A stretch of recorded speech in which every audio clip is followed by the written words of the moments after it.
Ay gidala sa tuang CRF 250L. So nagreklamo ang tagianin kay mukalit daw siya palong niya pagkahuman naday mo gawas nga check engine pero karon pagtanaw nato wala no. So karon naton kuan siya sa tuang kuan sa tuang scanner. So datay ni nakita nga duha ka buok na check engine niya. Ang nigawas kay 11.1 og 11.12. So ang naka-indicate 11.1 niya nanigawas sa tuwang kuan scanner vehicle speed sensor circuit fault. So ang kani po nga tuwang 11.12 kay injector circuit fault. So katunon yung gawas-gawas lang iyang sintomas karon wala naman pod siya ni andar naman pod. So ang nakabutang siya ha, duha lang ka buok kuan error.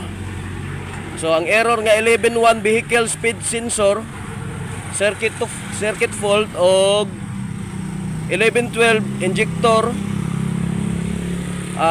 circuit fault. So ang problema niya iyang speedometer sensor o ang iyahang injector. So magtukar-tukar lang iyahang sakit no.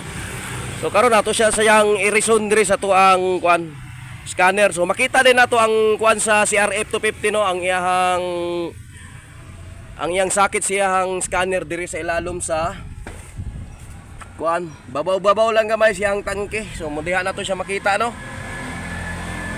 Pero wala siya nigawas dito siyang indicator karon. So atong buhaton karon nato ning i-reson. I-erase na to ni siya. So erase na to ni. Erase.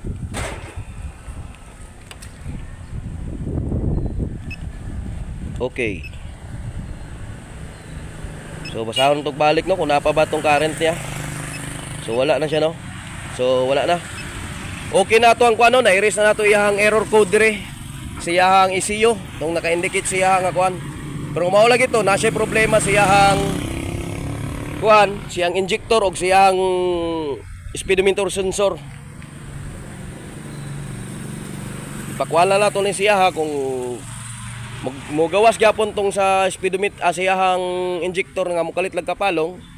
So ato na lang papalitan og bag-o na pong kuan, injector. So CRF 250L din no. Ato ang gitira karon og gipatan-aw sa tuwang scanner para mabudgetan kung unsay mga diferensya niya. So mao lang to no, ato aning trabahoon sunod kung makabudget na.